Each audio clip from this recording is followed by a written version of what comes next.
আসসালামু আলাইকুম। স্বাগত জানাচ্ছি আমার আলোচনায়।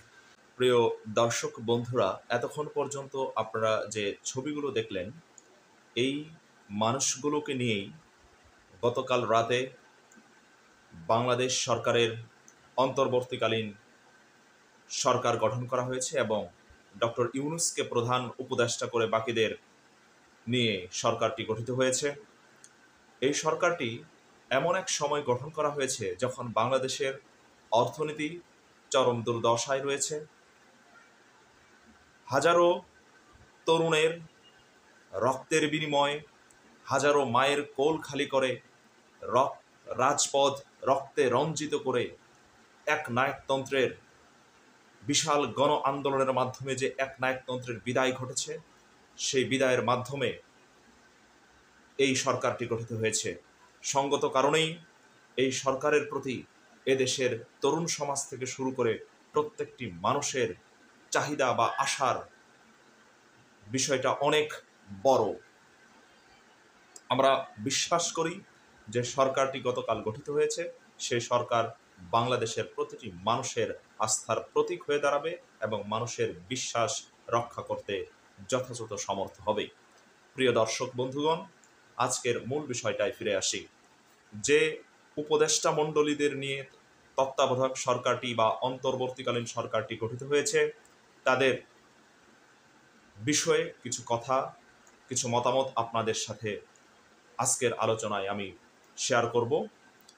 তত্ত্বাবধায়ক সরকারের প্রধান উপদেষ্টা হয়েছে নোবেলজয়ী ডক্টর মোহাম্মদ ইউনূস। ওনার গ্রহণযোগ্যতা নিয়ে প্রশ্নের অবকাশ নেই। তিনি বাংলাদেশের গুটি কয়েক মানুষ ছাড়া সবার কাছে একজন সজ্জন ব্যক্তি। বিশেষ করে ওনার গ্রহণযোগ্যতা আন্তর্জাতিক বিশ্বে অনেক বেশি। পশ্চিমা বিশ্বে উনি প্রতিটি মানুষের প্রায় আইডল। সুতরাং উনি তরুণদের উপর মোটামুটি আস্থা রেখেছেন। গতকাল বিমানবন্দরে এসে যে প্রথম যে উনি ভাষণটি দিয়েছিলেন, সেখানে তরুণদের উপর আস্থা রাখতে বলেছেন এবং তরুণদের সাথে নিয়ে উনি দেশ মেরামতের কাজ করবেন। আমরা বিশ্বাস রাখতে চাই উনি যথেষ্ট দেশপ্রেমিক, স্বদেশপ্রেমিক। পরবর্তী যে নামটি চলে আসে, সেই নামটি ডক্টর সালেউদ্দিন আহমেদ। এই ডক্টর সালেউদ্দিন আহমেদ সাবেক গভর্নর ছিলেন, অত্যন্ত সজ্জন ব্যক্তি। আশা রাখি তিনি দেশ গড়ার যে প্রত্যয় নিয়ে শপথ গ্রহণ করেছেন, সেই শপথে যথাযথ মূল্যায়ন করে দেশকে এগিয়ে নিয়ে যাবেন। তারপরের যে নামটি আমাদের সামনে চলে আসে, তিনি হচ্ছেন ডক্টর আসিফ নজরুল, ঢাকা বিশ্ববিদ্যালয়ের আইনের শিক্ষক। উনি এই বৈষম্য বিরোধী ছাত্র আন্দোলনের রাজপথ থেকে নেতৃত্ব দিয়েছেন। উনি বিগত সময় সবসময় সরকারের বিভিন্ন ধরনের কর্মকাণ্ডের সরাসরি আইন দ্বারা, সংবিধান দ্বারা সমালোচনা করেছেন। অনেক জ্ঞানী মানুষ। আমরা আশা রাখি ওনার দ্বারা এই তত্ত্বাবধায়ক বা অন্তর্বর্তীকালীন সরকার সঠিক পথে অগ্রসর হবে। আমরা জানি না উনি কোন মন্ত্রণালয়ের দায়িত্বে থাকবেন। আশা করা যায় উনি শিক্ষা মন্ত্রণালয়ের দায়িত্ব নিতে পারেন। তো শিক্ষার যে বর্তমান বাংলাদেশের বেহাল দশা, সেটার সংস্কার আমাদের বিশ্বাস ওনার মাধ্যমে সম্ভব হবে। এরপরের যে নামটি চলে আসে, অবসরপ্রাপ্ত brigadier general M Sakhawat Hossain. তিনি টকশোতে দারুণ কথা বলেন। ওনার কথার মধ্যে কখনোই মনে হয়নি সরকারের পক্ষে উনি কখনো কথা বলেছেন বা বিরোধী দলের পক্ষে কথা বলেছেন।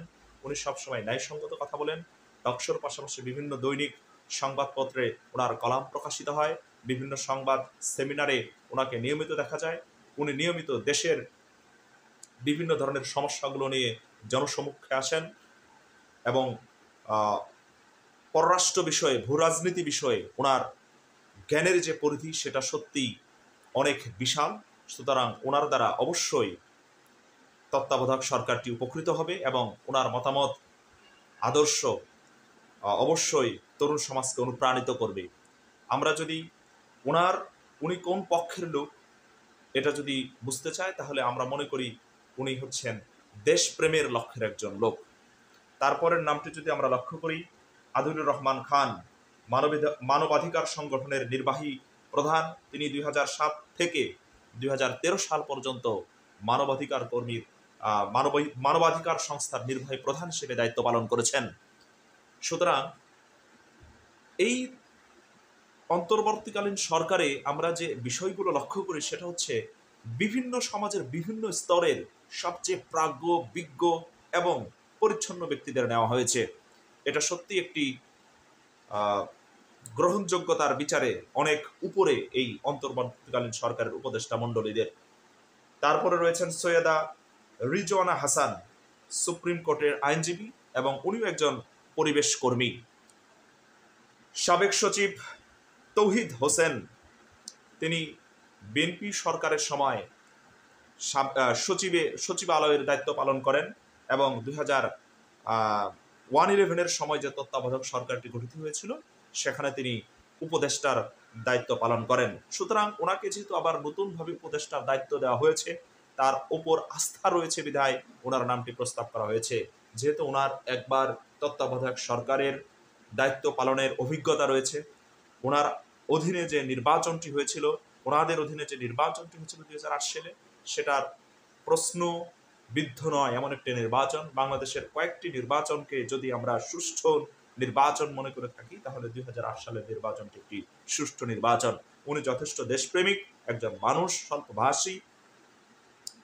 এরপর যে দুইজনের নাম আমি বলবো, এরা সরাসরি এই বৈষম্য বিরোধী আন্দোলনের সমন্বয়ক হিসেবে দায়িত্ব পালন করেছেন, নির্যাতনের শিকার হয়েছেন এবং ছাত্রদের পক্ষ থেকে, যুব সমাজের পক্ষ থেকে এই সরকারের প্রতিনিধি হিসেবে তারা থাকবেন। আমার মনে হয় এই দুইজন সরকারে থাকার মূল কারণ হচ্ছে সরকার যদি কখনো কোনো জনবিরোধী কোনো সিদ্ধান্ত নিতে চায় তাহলে সেখানে তারা এর বিরুদ্ধে কথা বলবেন এবং সরকারকে মনে করিয়ে দিবেন বাস্তবতাটা। সেই উদ্দেশ্যে এদেরকে হয়তো সরকারে নেওয়া, এটা অবশ্যই দাবিদার। একজন হলেন নাহিদ ইসলাম, আর একজন আসিফ মাহমুদ। আসিফ মাহমুদ ওনার ফেসবুকে বিভিন্ন ধরনের লেখা লিখে থাকেন যেটা যথেষ্ট চিন্তাকর্ষক। এদের যদি আমরা পরিচয় জানতে চাই এরা কোন পক্ষে, তাহলে এক কথায় বলতে হবে বর্তমান বাংলাদেশের সবচেয়ে বড় দেশপ্রেমিক লোক হচ্ছে এই দুইজন। সুতরাং এনাদের নিয়ে কোনো সন্দেহ আমাদের থাকার কোনো অবকাশ নেই। তারপরের নামটি যদি আমি বলি, আসিফ মাহমুদ, ওনার কথা বলেই ফেলেছি। তারপর হচ্ছে ক্ষুদ্র নৃগোষ্ঠীর একজন প্রতিনিধি এখানে রয়েছে। এর পূর্বেই বলেছি খুব চিন্তা করে এই তত্ত্বাবধায়ক সরকার উপদেষ্টা মণ্ডলীদের নেওয়া হয়েছে। প্রত্যেকটা সেক্টরের বিভিন্ন ধরনের জ্ঞানী ব্যক্তিদের এখানে নাম গ্রহণ করা হয়েছে, যেটা সত্যি অভিবাদনযোগ্য একটি বিষয়। সুপ্রদীপ চাকমা, পার্বত্য চট্টগ্রামের উন্নয়ন বোর্ডের চেয়ারম্যান।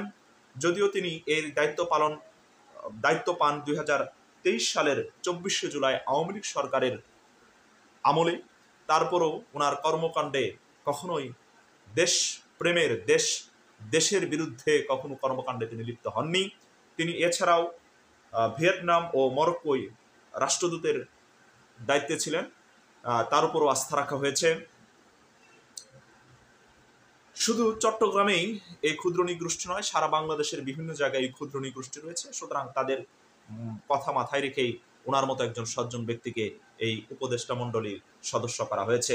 এরপর যদি আমি নাম বলি, A F Hasan Arif, supreme কোর্টের আইনজীবী, অ্যাটর্নি জেনারেল হিসেবে দায়িত্ব পালন করেছেন এরশাদ সরকারের আমলে এবং তিনিও সাবেক তত্ত্বাবধায়ক সরকারের একজন উপদেষ্টা হিসেবে দায়িত্ব পালন করেছেন। শারমিন মুর্শিদ, নির্বাচন পর্যবেক্ষক সংস্থার প্রধান। বাংলাদেশের যে বিভিন্ন ধরনের নির্বাচন হয়েছে এই নির্বাচনগুলো নিয়ে তিনি সবসময় সবর ছিলেন টকশোতে এবং বিভিন্ন সেমিনারে।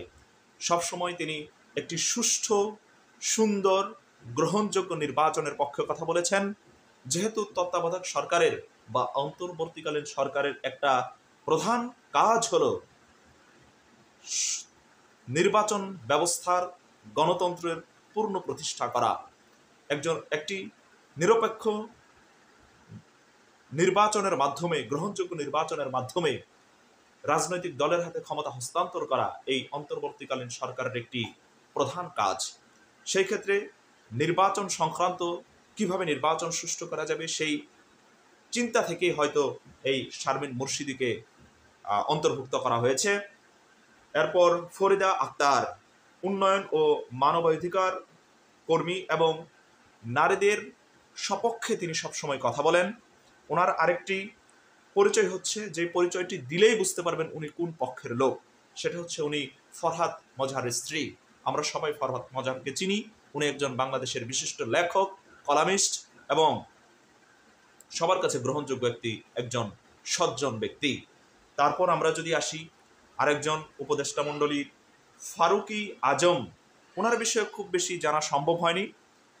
বাকি যে উপদেষ্টা মণ্ডলীদের নামগুলো আমি বললাম, তাদের চেয়ে উনি খুব বেশি পরিচিত নন এমন একজন মানুষ। উনি সাবেক নৌ কমান্ডার ও মুক্তিযোদ্ধা, সম্মানিত মুক্তিযোদ্ধার একজন প্রতিনিধি হিসেবে থাকতে পারেন উনি এখানে বা আছেন এখানে। অপারেশন জ্যাকপোস্টের উনি একজন উপ অধিনায়ক হিসেবে দায়িত্ব পালন করেছেন। সুতরাং ওনার সেই অভিজ্ঞতাগুলো অবশ্যই বর্তমান সরকারের যথেষ্ট কাজে লাগবে। আশা করি উনিও একজন দেশপ্রেমিক হিসেবেই তার দায়িত্ব পালন করবেন।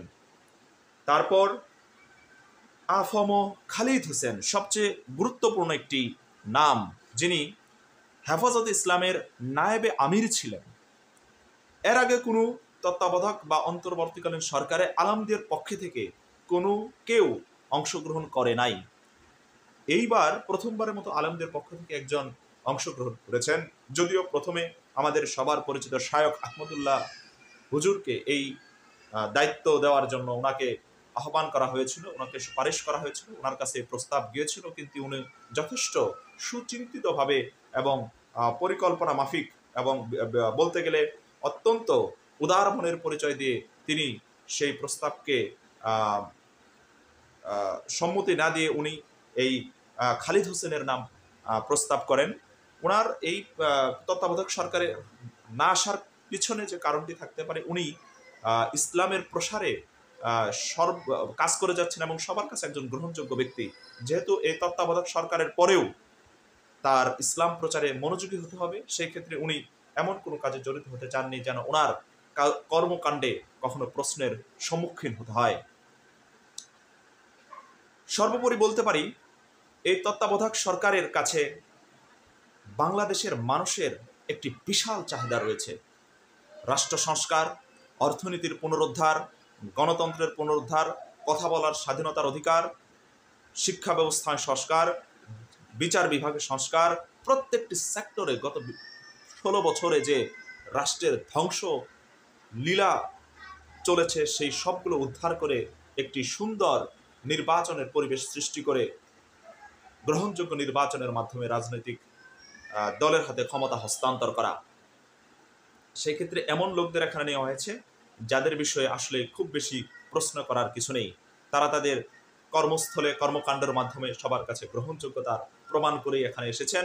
আমরা অবশ্যই বিশ্বাস রাখতে চাই একটি গণতান্ত্রিক বাংলাদেশ যেন পূর্ণ প্রতিষ্ঠিত হয়, বাংলাদেশ যেন উন্নয়নের ধারায় দ্রুত গতিতে এগিয়ে চলে। সেই বিশ্বাস এই সরকারের প্রতি বাংলাদেশের প্রতিটি আপামর জনতার আছে বলে আমি বিশ্বাস করি। আজকের মতো এই পর্যন্তই। সবাই ভালো থাকবেন, সুস্থ থাকবেন। ধন্যবাদ সবাইকে।